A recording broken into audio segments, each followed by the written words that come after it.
नमस्कार, आप देख रहे हैं अश्वमेघ न्यूज और मैं हूं आपके साथ मानवी ठाकुर। शुरुआत करते हैं आज की खास खबरों के साथ। यूनियन कार्बाइड का कचरा जलाने के पहले शासन प्रशासन लगातार हर वर्ग के बीच संवाद स्थापित कर रहा है।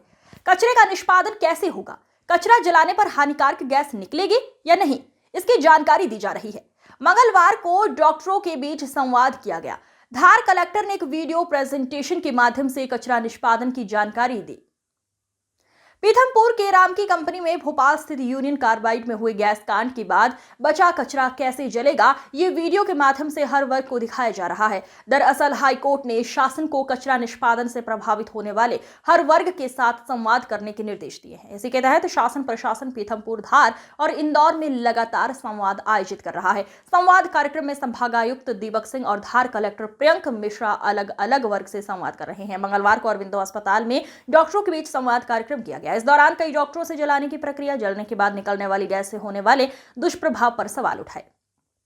प्रेजेंटेशन के दौरान चार्ट के माध्यम से मिथक और तथ्य की जानकारी उपस्थित डॉक्टरों को दी गई। यूनियन कार्बाइड के कचरे को जो जलाने के लिए पीथमपुर के रैम की प्लांट में करने का जो निर्णय माननीय उच्च न्यायालय द्वारा किया गया था और उसके पालन में मध्य प्रदेश शासन के द्वारा उस पूरे कचरे का जो पूरा सामान है करीब 12 टैंकर्स में पीथमपुर भेजा गया है।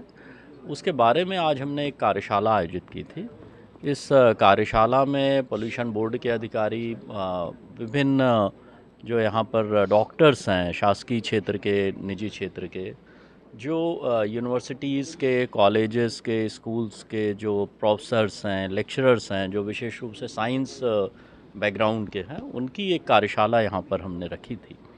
जो प्रमुख प्रश्न इसमें आ रहे हैं, पहला तो ये प्रश्न आ रहा है कि वो कितना जहरीला है। इस बात को हमने स्पष्ट किया है कि जो भोपाल गैस त्रासदी थी वो मिथाइल आइसोसाइनाइड के कारण हुई थी और वो अब उसमें मौजूद नहीं है। और दूसरी जो बात उठ रही है कि ये पीथमपुर में क्यों किया जा रहा है, तो उसको भी हमने स्पष्ट किया है कि ये घटना 1984 में हुई। 1989 में ये कानून आया कि इंडस्ट्रियल वेस्ट के डिस्पोजल के लिए प्रत्येक प्रदेश में किस तरह का प्लांट स्थापित किया जाएगा। मध्य प्रदेश में प्लांट स्थापित हुआ है पीथमपुर में।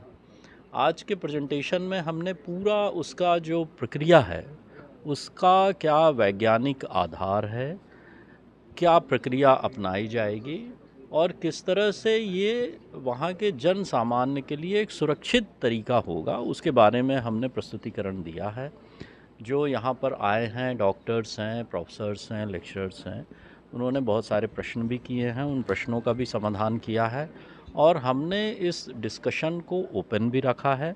जो भी प्रश्न, शंकाएं या बात आएंगे, जो हमने एक ग्रुप बनाया है जिसमें साइंटिस्ट हैं, प्रोफेसर्स हैं, डॉक्टर्स हैं, वो उस शंकाओं का समाधान करेंगे, प्रश्नों का जवाब तैयार करके उनको देंगे। साथ ही हमने ये कहा है कि इसकी जो पूरी वैज्ञानिक प्रक्रिया है, ये जन सामान्य को भी और जो डिफरेंट एजुकेशनल इंस्टीट्यूशंस हैं वहाँ के लोगों को भी इसके बारे में अवगत कराया जाए।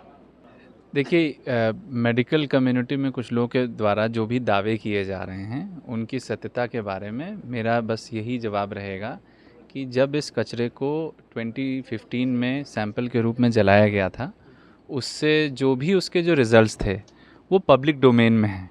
जो भी गैसेस जिस क्वांटिटी में निकली वो सब मानक सीमा के अंदर थी, जो भी पोल्यूशन कंट्रोल बोर्ड के स्टैंडर्ड्स हैं, और उनसे कोई एडवर्स हेल्थ इफ़ेक्ट पड़ना और इस लेवल का एडवर्स हेल्थ इफ़ेक्ट पड़ना, जैसा कि कुछ लोगों के माध्यम से क्लेम किया जा रहा है, ये बिल्कुल तथ्यहीन और बेसलेस मैं मानता हूँ। और जब ये बात माननीय उच्च न्यायालय की लास्ट पेशी में रखी गई तो माननीय न्यायालय ने भी बड़े कड़े शब्दों में अपने जजमेंट में भी कहा है कि इस विषय पर कोई भी अनसाइंटिफिक न्यूज़ या अनसाइंटिफिक क्लेम पब्लिश ना किया जाए।